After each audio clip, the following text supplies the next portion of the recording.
Each year, people spend billions of dollars arranging funerals for family and friends. When a loved one dies, grieving family members are confronted with dozens of decisions about the funeral, all of which must be made quickly and often under a lot of emotional stress. The Funeral Rule, a federal law enforced by the Federal Trade Commission, gives the people who are making funeral arrangements some important rights, and it establishes some basic requirements for funeral homes. If you sell funeral goods and services, you'll want to know how to comply. The Funeral Rule applies to all funeral providers. You're considered a funeral provider if you sell both funeral goods and funeral services to the public. You don't have to be a licensed funeral director or a licensed funeral home for the rule to apply to you. Cemeteries, crematories, and other businesses also are covered by the rule if they sell both funeral goods and services.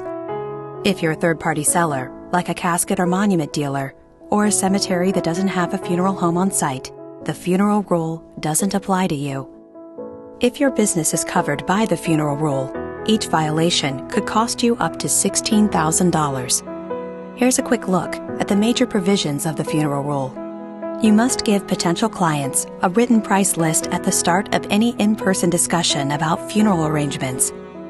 This general price list should include the items and services you offer and the cost of each one. You also must show potential clients a casket price list or outer burial container price list before you show them any caskets or vaults. The rule allows you to include prices for caskets and outer burial containers on the general price list instead of providing them on separate lists. If someone asks about your prices or services by telephone, you must give them accurate information over the phone. However, you aren't required to send them a written price list. You can't require someone to buy certain funeral goods or services they don't want, just so they get the items they do want. That means you can't require someone to buy a package of goods and services that includes items they don't want.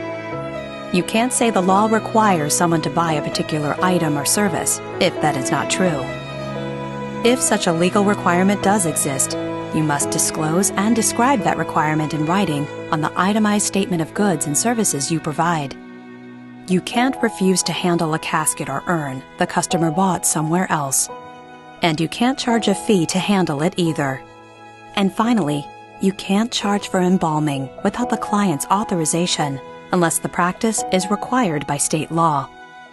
That's a quick summary of some of the key provisions of the Funeral Rule.